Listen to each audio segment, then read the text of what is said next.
Hello dear friends, तो मैं हूं आरती। संस्कृति आईएएस यूट्यूब चैनल पे आप सभी का स्वागत है। मैं हाजिर हूं एक नए विषय को लेकर के।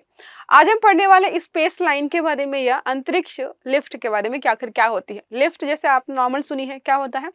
अगर 50 मंजिला जो है बिल्डिंग है तो एक तार के माध्यम से, केबल्स के माध्यम से छोटे जो ब्लॉक्स होते हैं जो कि ऊपर नीचे जाते हैं और आपको जो अपने डेस्टिनेशन पॉइंट तक ले जाते हैं।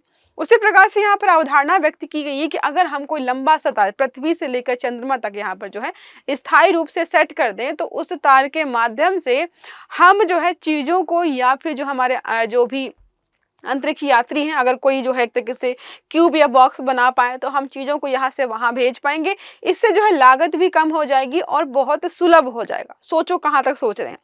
एक घर की लिफ्ट या एलिवेटर का उदाहरण लिया है इन्होंने और ये चाहते हैं कि पृथ्वी और चंद्रमा के बीच हम एलिवेटर या जो है अंतरिक्ष लिफ्ट स्थापित कर दें। इसकी अवधारणा आई क्यों है? तो देखो अभी क्या होता है, अगर आपको जो 1 किलोग्राम का भी सामान जो है यहाँ से चंद्रमा पर भेजना है तो आपको जो है हजारों डॉलर्स का खर्च आता है। तो इस खर्च को कम करने के लिए यहाँ पर जो इस प्रकार के प्रयोग या अवधारणाएं प्रस्तुत की जाए। तो देखिए क्या लिखा है। कैम्ब्रिज और जो है कोलंबिया यूनिवर्सिटी के वैज्ञानिकों ने स्पेस लाइन नामक एक चंद्रमा आधारित अंतरिक्ष लिफ्ट का प्रस्ताव रखा। चंद्रमा आधारित क्यों?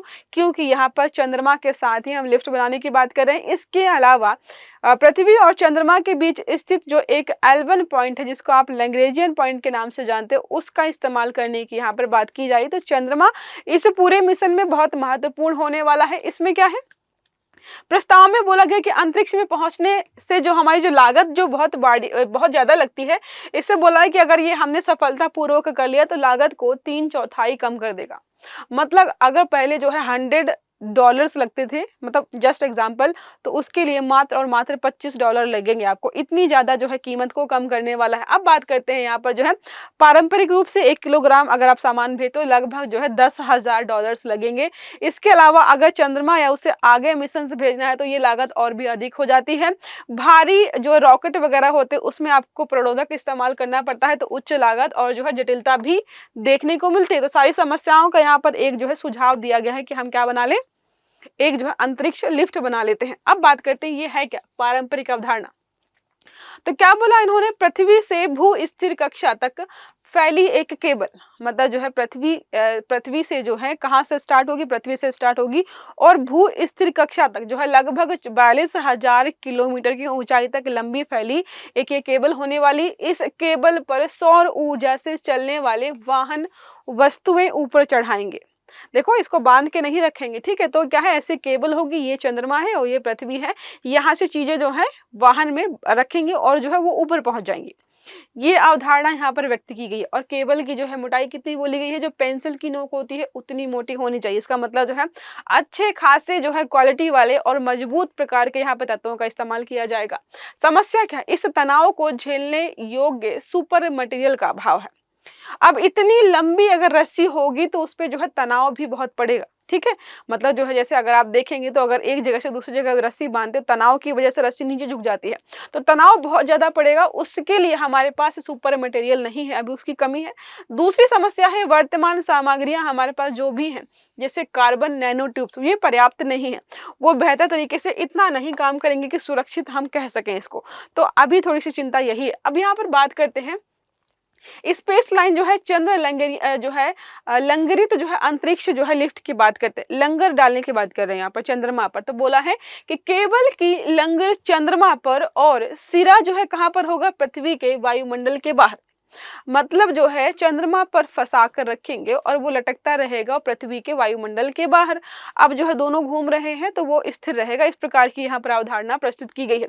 इसके साथ जो है L पॉइंट जो है लैग्रेंजियन पॉइंट्स L1 के आसपास संतुलन पर आधारित है कि यहाँ से जो है केबल जो है आएगी, L पर स्थिर हो जाएगी, यहाँ से तो कहीं मूव करती नहीं है।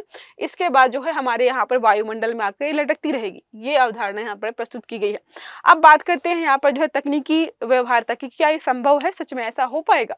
तो तनाव कम हो जाने से वर्तमान सामग्रियां जैसे जाइलॉन, कार्बन पॉलीमर्स केबल के लिए पर्याप्त मानी जाएंगी। अभी हम बात कर रहे थे कि हमारे पास जो है सुपर मटेरियल नहीं है, क्योंकि जितना तनाव वहां पर होगा उसको नहीं झेल पाएंगे। लेकिन अगर हम तनाव को कम कम कर देते तो जो भी हमारे पास ये प्रोडक्ट्स हैं या मटेरियल हैं वो काम में आ जाएंगे, ये सफिशियंट होंगे इसके लिए। संभावना क्या है कि बोला जा रहा है कि स्टार्टिंग में इसकी लागत जो है लगभग बिलियंस डॉलर के आसपास आएगी, जितना नॉर्मली किसी जो है स्पेस जो है मिशन के लिए हमारी लगती है। तो शुरुआत में इसकी लागत ज़्यादा होगी, लेकिन हमें बाद में बहुत सारे इससे फायदे होने वाले। अब बात करते हैं जो लैग्रेंज बिंदु L1 के बारे में बात करते हैं। ऐसे बिंदु होते हैं जिनको हम पार्किंग स्लॉट के रूप में जानते हैं, क्योंकि यहाँ पर ग्रेविटेशनल फोर्स नहीं काम करता है, सब अपनी अपनी तरफ खींच रहे हैं, तो वहां पर जीरो हो जाता है, तो वहां पर चीज स्थिर हो जाती है। ठीक है, पृथ्वी और चंद्रमा का गुरुत्वाकर्षण बल संतुलित हो जाता है, ये अपनी तरफ खींच रहे हैं, ये अपनी तरफ खींच रहे हैं, तो बीच में ऐसा पॉइंट आया कि यहाँ पर कोई चीज कहीं जा ही नहीं रही, तो इसको हम बोलते हैं L1 के रूप में। ठीक है, फायदे क्या है? कम ऊर्जा लागत है, मलबे और उल्का पिंडों से सुरक्षित है क्योंकि यहाँ पर है ही नहीं, दीर्घकालिक स्थिरता है, अंतरिक्ष स्टेशनों के लिए आदर्श भी है। स्टेशन हम कहाँ बना सकते हैं? जहां पर जो है मलबे वगैरह ना हो, जहां पर जो है ग्रेविटेशनल फोर्स थोड़ा सा संतुलित हो, ज्यादा जो है प्रभावित ना करे, तो ये सारी चीजें हैं यहाँ पर देखी गई है। देखो ये पृथ्वी है और जो है वायुमंडल हमारा देखा गया है, यहाँ पर जो ग्रेविटी वगैरह दिखाई जा रही है, चंद्रमा ये रहा, और L1 पॉइंट्स के आधार पर जो एलिवेटर कैसे काम करेगा ये इमेज में जो है थोड़ा सा जो है बताने का यहाँ पर प्रयास किया गया है। अब यहाँ पर बात करते हैं संभावित लाभ क्या होंगे। अब इतनी बड़ी परियोजना है, आप बता रहे हो कि बिलियंस डॉलर्स लग जाएंगे, अगर फायदे उतने नहीं हुए तो फायदे बहुत सारे हैं। लागत है, ईंधन में जो है लगभग 66% की कमी आएगी। इंजीनियर्स की बात करते हैं, स्थिर पुनः प्रयोग अवसंरचना है ये, अगर कुछ कभी खराब होता है तो ठीक कर सकते हैं।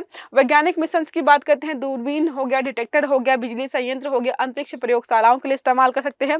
प्रक्षेपण की बात करते हैं, गहरे अंतरिक्ष अभियानों के लिए जो है लॉन्च पैड के रूप में। इसके अलावा मानव उपस्थिति चंद्रमा पर जो है हम स्थायी बेस बनाने की जो संभावनाएं व्यक्त कर रहे हैं वो भी पूरी यहाँ पर हो जाएंगी। इसके अलावा बात करते हैं चुनौतियां क्या है, तो अत्यधिक प्रारंभिक निवेश, बहुत सारा पैसा चाहिए, निर्माण और रखरखाव मरम्मत में कठिनाई आएगी। इसके अलावा अंतरिक्ष कबाड़ का प्रभाव यहाँ पर हो सकता है। इसके अलावा चंद्रमा पर मजबूत एंकरिंग तकनीकी की आवश्यकता हमें यहाँ पर जो है पड़ेगी, जो कि समस्या हो सकती है।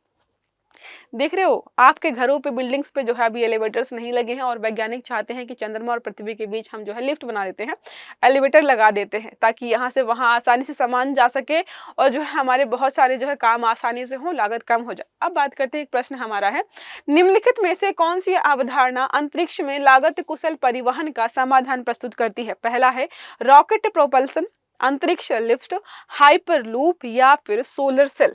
जिन्होंने इसके बारे में नहीं पढ़ा होगा, मुझे पक्का पता है, वो हाइपरलूप या सोलर सेल को टिक करके आएंगे।